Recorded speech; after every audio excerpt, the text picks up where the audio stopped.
네, 오늘 시장 관심 포인트 굉장히 많습니다. 삼성전자 실적 분석부터 가보도록 하겠습니다. 오늘 제 옆에 최창규 미래에셋 ETF 리서치 본부장 나와 계십니다.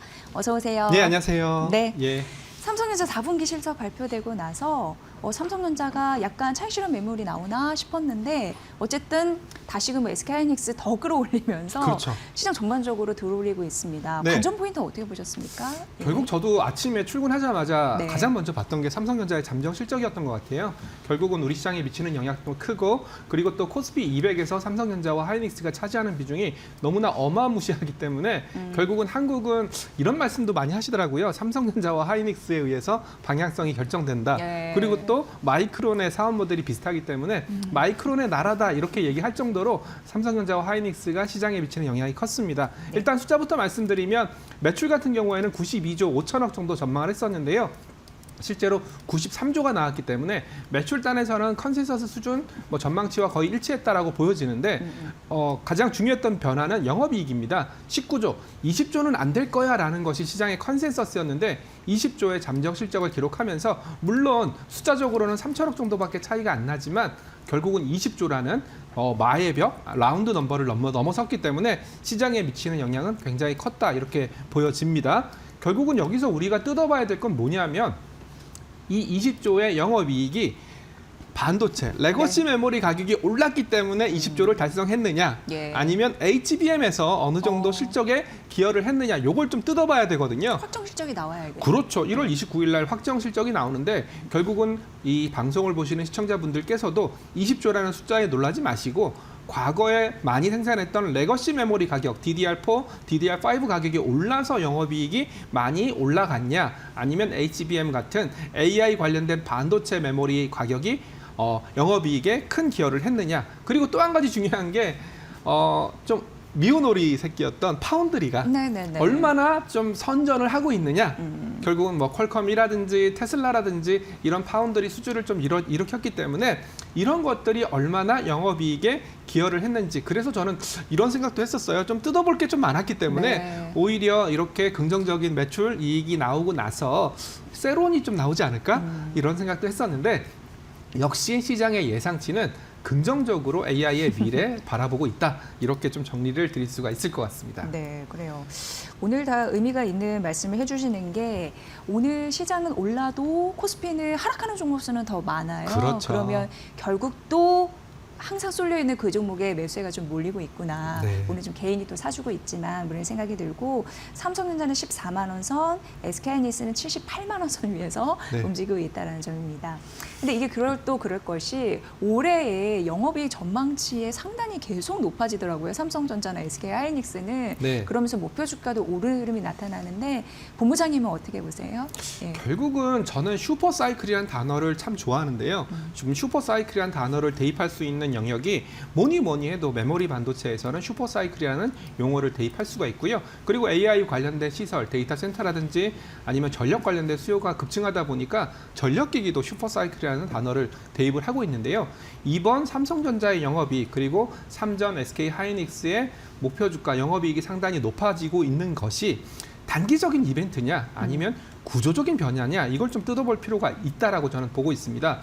결국은 이번 CES 2016에서 우리한테 알려준 부분은 자 봐봐 이제 AI가 예. 데이터 센터라든지 추론이라든지 학습이라든지 이런 거에서 뛰어넘어서 실생활까지 올 거야라는 것을 우리에게 던져줬고요. 그 얘기를 뒤집어 보면 이제 AI의 쓰임새가 실생활적으로 또는 제조업적으로 이런 쪽으로 넓어질 수 있다. 그렇다면 AI 관련된 반도체를 만드는 회사들의 수요, 즉 공급처들은 네. 더 늘어났다라는 그런 맥락으로 해석을 할 수가 있거든요. 그렇기 때문에 저는 당연히 영업이익의 상단이 늘어나는 것은 어찌 보면은 굉장히 보편적인 일반적인 그리고 피지컬 AI가 확산됐기 때문에 그만큼 수요가 늘어났기 때문에 가능했던 현상이다라고 분석을 하고 있습니다. 네. 그렇지만 저도 좀 걱정이 돼요.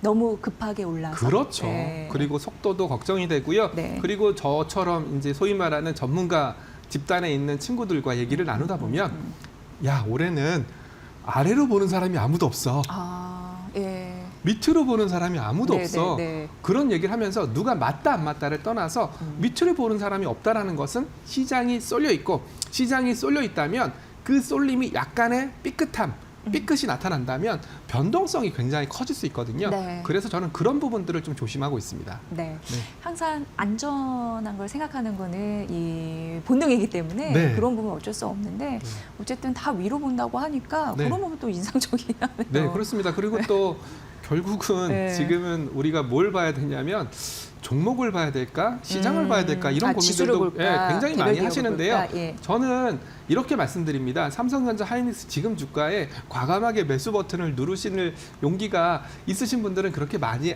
없으실 겁니다. 네. 그래서 차라리 그냥 지수를 봐라. 예. 방금도 모 증권사에서 코스피 상단을 높였지 않습니까? 네네네. 그래서 저는 차라리 이런 구간이라면 삼전 하이닉스가 거의 절반 가까이 포함되어 있는 그냥 코스피 200만 투자해도 시장의 상승을 참여할 수 있으니까 너무 복잡하게 생각하지 말아라, 이렇게 말씀을 드리고 있습니다. 네.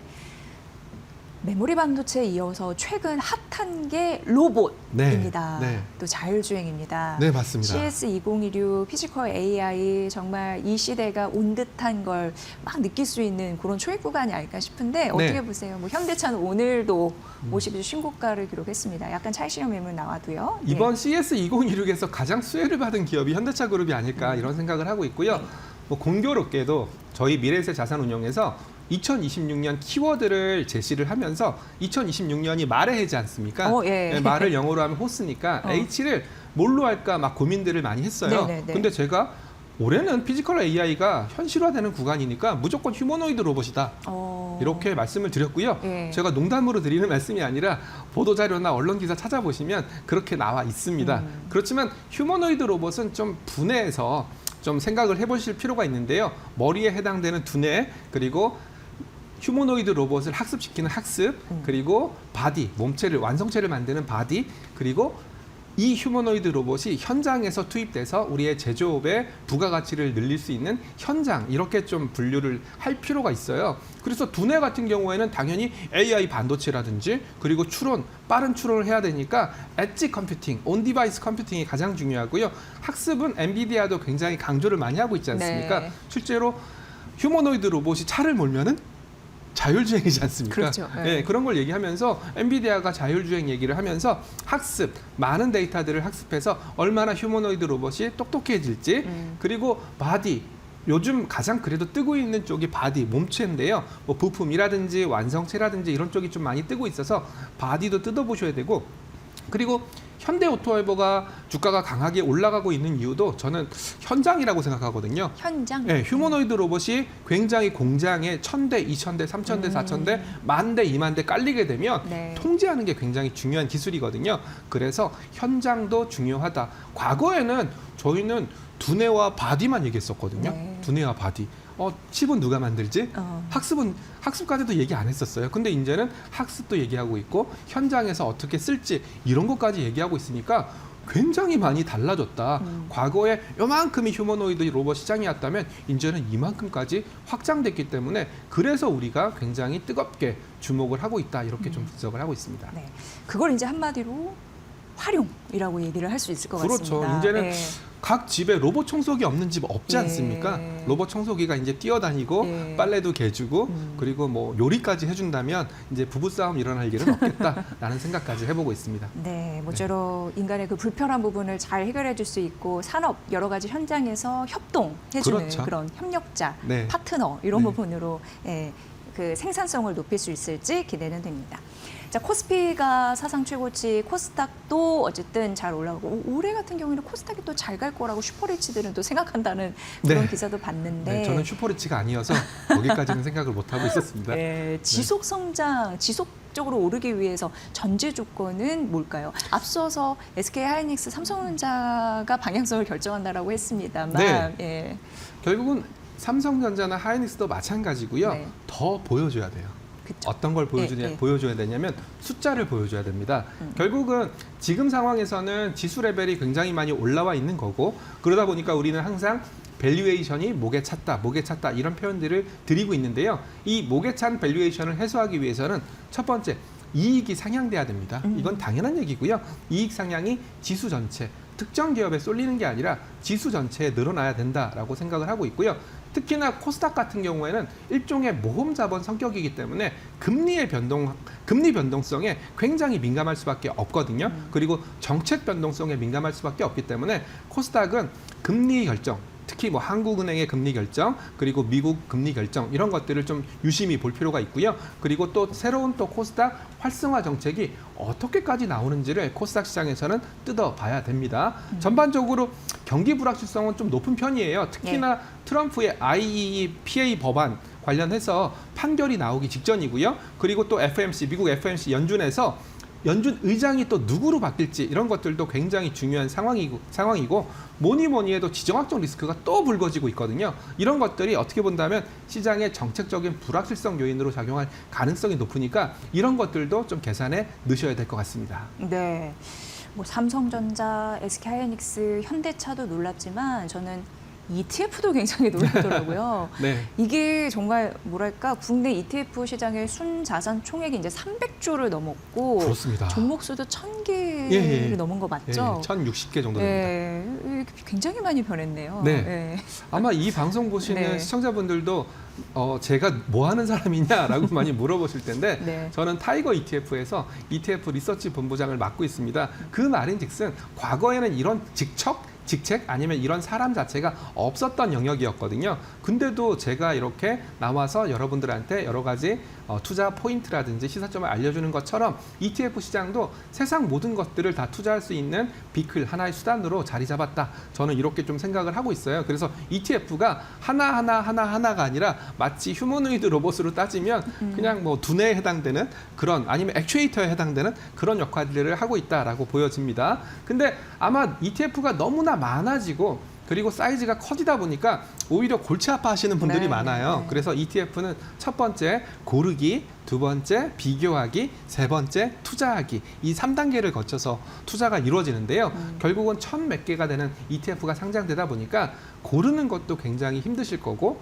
골랐다고 하더라도 서로 비교해 보는 것도 굉장히 어려울 테며 그리고 또 그 고른 ETF를 투자하는 것도 굉장히 어려우니까 뭐 그런 것들을 좀 꼼꼼하게 좀 체크하시면서 접근하시면 좀 더 연금 계좌라든지 아니면 ISA 계좌라든지 이런 쪽에서 좀 더 수월하게 투자를 하실 수 있다라는 말씀 드리겠습니다. 네, 그럼 본부장님 올해 ETF 상반기는 어떤 전략으로 좀 준비를 해보면 좋을까요? 네, 제가 아까 키워드 H 말씀드렸던 것처럼 저희는 무조건 AI입니다. AI는 누구나 다 얘기하는 건데 AI가 분야가 점점 넓어지고 있습니다. 그중에서 저희는 피지컬 AI 쪽으로 방점을 좀 두고 있고 그리고 또 피지컬 AI가 우리 현장, 우리 실생활에 가장 먼저 쓰이는 것이 자율주행이거든요. 그래서 첫 번째 키워드는 AI, 그중에서도 피지컬 AI, 그리고 피지컬 AI가 현실 속에 들어오는 자율주행이 첫 번째 키워드다라고 생각을 하고 있습니다. 그리고 두 번째는 저희도 한국 시장은 계속 간다라고 보거든요. 뭐 삼성전자, 하이닉스의 영업이익을 추정하기는 어렵지만 한국 시장은 리레이팅 스토리로 간다라고 생각을 하고 있어서 AI 반도체, AI 피지컬 AI 아니면 자율주행 이런 쪽을 축으로 두고 그리고 이런 것들이 어느 정도 갖춰져 있다면 내 포트폴리오에 들어가 있다면 그냥 한국 지수를 사는 것도 나쁘지 않을까 이렇게 생각을 하고 있습니다. 그렇지만 제가 아까도 뭐 시장 변동성, 불확실성을 좀 얘기를 많이 드렸지 않습니까? 그래서 뭐 초단기채라든지 아니면 골드 아니면 실버와 같은 어떻게 본다면 내 포트폴리오의 변동성을 완화시켜 줄 수 있는 그런 어떻게 본다면 현금 버퍼? 실탄? 이런 것들도 좀 있어야 되지 않을까. 왜 그러냐면 앞서도 말씀드렸던 것처럼 누구나 다 위쪽으로 보고 있는 상황이다 보니까 어느 정도 현금적인 여유, 실탄적인 여유가 필요하지 않을까라는 생각까지 해보고 있습니다. 본부장님이 전략 잘 정리해 주셔서 상반기 출발이 좀 순조로울 것 같다라는 생각이 드는데 앞으로도 잘 도움 주세요. 알겠습니다. 오늘 최창규 미래에셋 ETF 리서치 본부장의 분석으로 함께하셨습니다. 잘 들었습니다. 네, 감사합니다.